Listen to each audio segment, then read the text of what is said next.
Okay, thank you for talking to us today. It is a real pleasure. Thank you for inviting me. So, Dr. Homberg, I'd just like to ask you a few questions on the meaning, the sense of this Congress here in New York, ISPS. What's the meaning, what's the sense of having such a Congress here in the United States, in New York? Oh.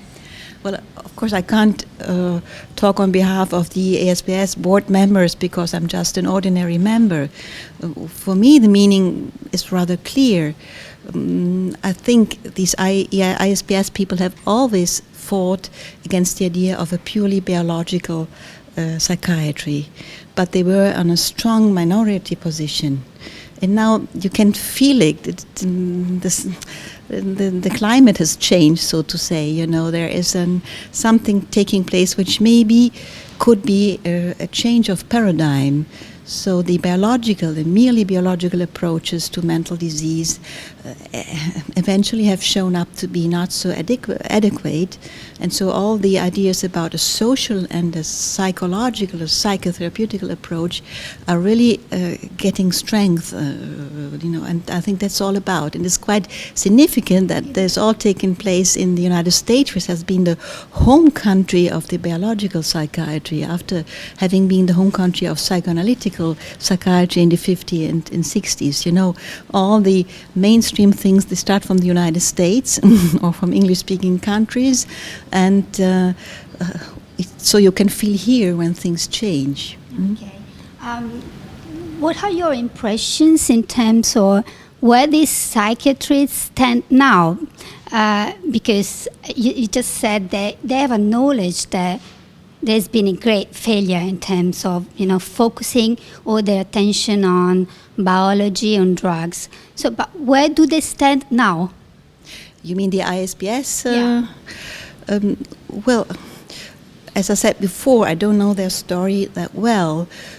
I think they are standing on the position they always had, that in order to change something in the life of a person who has schizophrenia or severe psychosis, you have to build up a relationship, and you have to look not only for the person himself, but also for a social context. And then, of course, you have to live an art of being in relationship with all the different types of possibilities, which is cognitive behavior, cognitive therapy, psychodynamic therapies, and so on.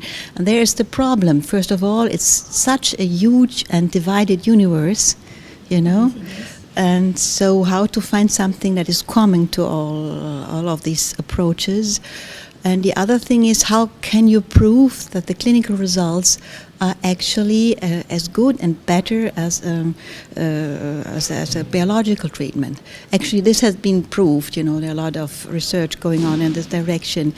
But, we still have to find a way of proving, showing that the only thing that really can heal, if I may say so, is the capacity of being a relationship, Well, actually, the main topic of this Congress is understanding patients' experiences. Mm-hmm. So there's a sort of physician's humanity towards patients. Mm-hmm. But then I try and wonder, once physicians have understood patients' experience, then what's going on?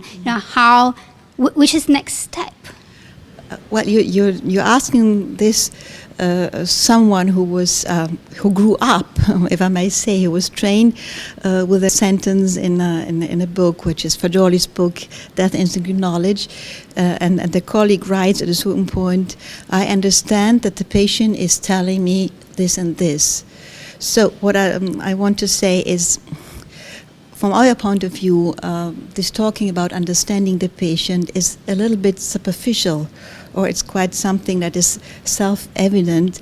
But if you only understand in terms of you feel, you care about, you consider the other person as a person, this is something that should be obvious. But if things remain at this level is just like a little bit like tender loving care, and it's being in risk of becoming what we call assistenza in Italian. I don't know how you say this in English. Being taken care of without a real idea of change. So it's really very interesting and very precious what these colleagues are talking about.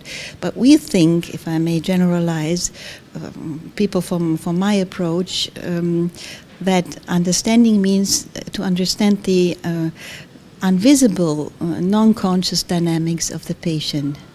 For example, if you can understand that the person feels lonely after weekend, it's not just understand you're feeling lonely, don't behave like this, I'm with you, which doesn't change anything. Is you feel lonely because you have cancelled, you have annulled our relationship. So telling you this, I can kind of force you to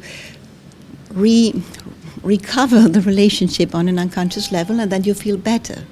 So I think understanding, in our view, must go deeper to an unconscious level or non-conscious level of understanding, and that's there where really things change. And this is the theory that you are bringing here and you're sharing with these colleagues. Yes, we came to New York in order to do some papers on what is called the birth theory by Massimo Fagioli. That's the theory I'm being trained of, and we were a lot of Italian colleagues coming here, and it was nice to see, and was that there's a lot of interest for this kind of approach.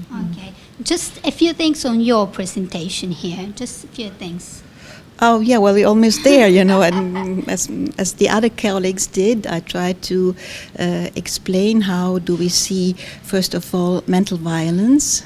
You see, understanding the patient is not just understanding that every patient has possibilities which have to be respected and which have to grow.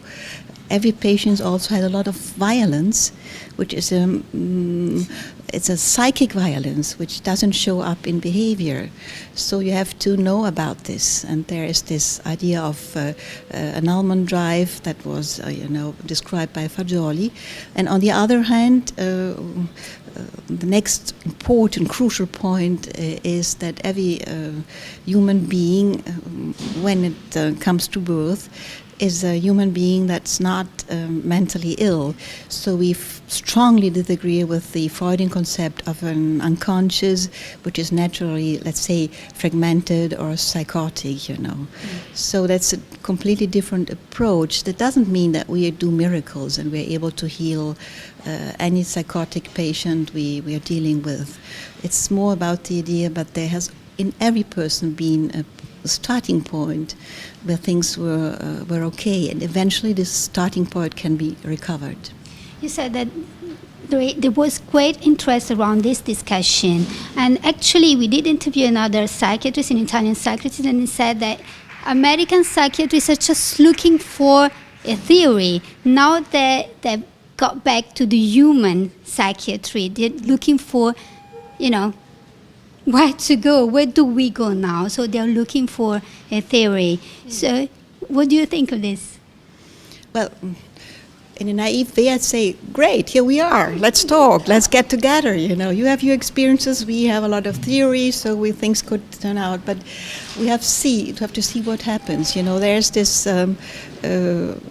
beautiful thing that they're looking for something, which eventually we think we have found already, thanks to the Fagioli years ago. But on the other hand, this is the big country, and the English-speaking culture is predominant, and we come from Italy, and so we have to see how to make this majority-minority relationship. But if they are really curious, and if we are really able to tell our things in a good way, well, eventually dialogue will break out. I mean, it's all about dialogue today, isn't it? Yeah, I think this is a great achievement indeed.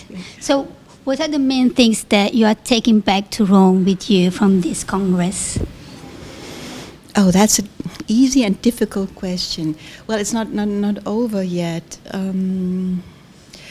Maybe the feeling that all the people who work with psychosis and all people who had psychosis or are having them and the family, they're really strongly looking for something. And as far as therapists are concerned, we are all in a very heavy work.